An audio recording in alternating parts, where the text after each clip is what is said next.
Os agricultores da Europa estão fervendo de indignação. E você certamente já testemunhou essas imagens na Espanha, Itália, Alemanha, França e em vários outros países. Mas por que o setor agrícola europeu está tão furioso com a classe política?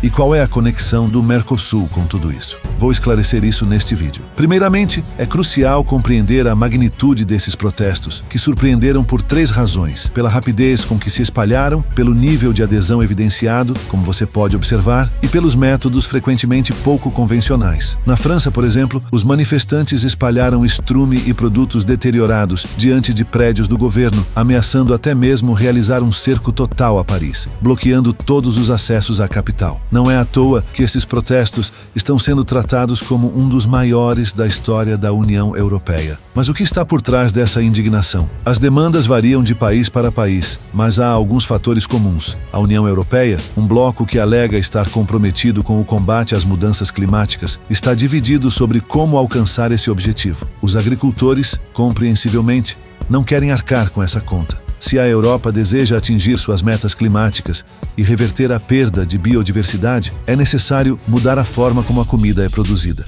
Isso implica não financiar práticas agrícolas que perduram há décadas.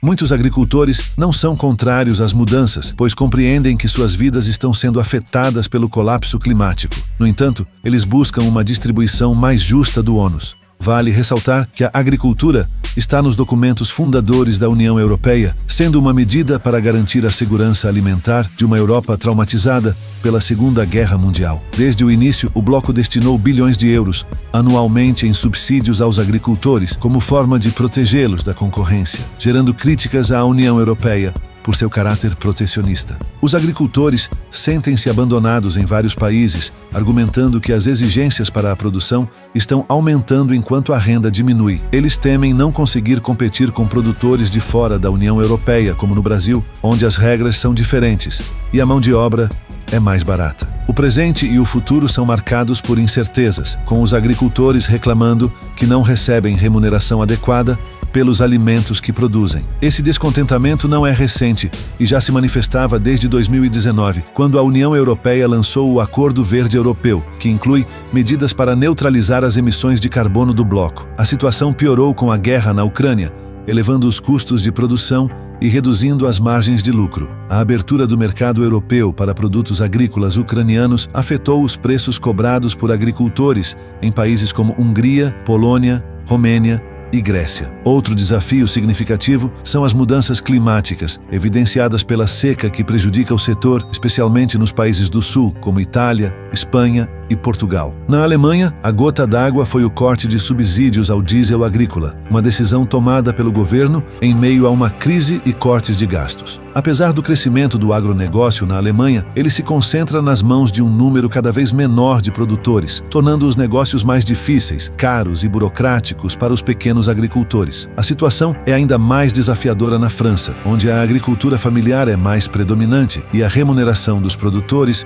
por vezes, fica abaixo do salário mínimo. Para a direita populista, o cenário atual é uma prova do fracasso da União Europeia e os protestos dos agricultores representam uma plataforma perfeita para promover essa mensagem. Partidos como a alemã FD e o francês Agrupamento Nacional estão de olho nas eleições para o Parlamento Europeu em junho. De acordo com as pesquisas de intenção de voto, a aliança de ultradireita Identidade e Democracia deve formar a terceira maior bancada, ampliando o espaço da ultradireita em um órgão crucial para a definição dos rumos da União Europeia.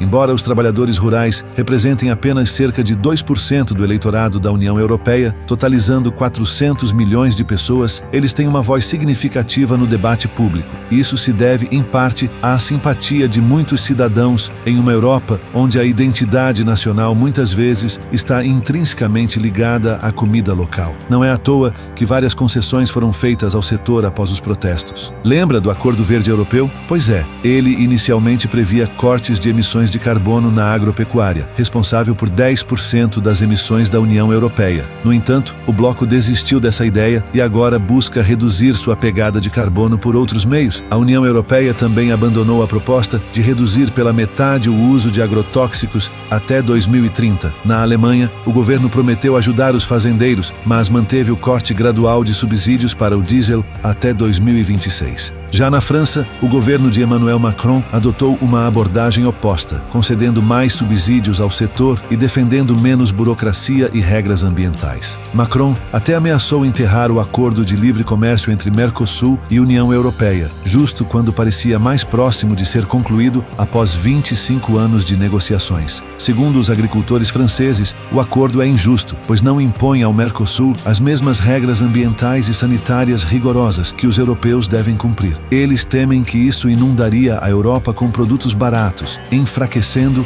o agronegócio local, seja em relação ao acordo com o Mercosul, a luta contra as mudanças climáticas ou a política da União Europeia. O agronegócio europeu está demonstrando que possui o poder de provocar mudanças significativas.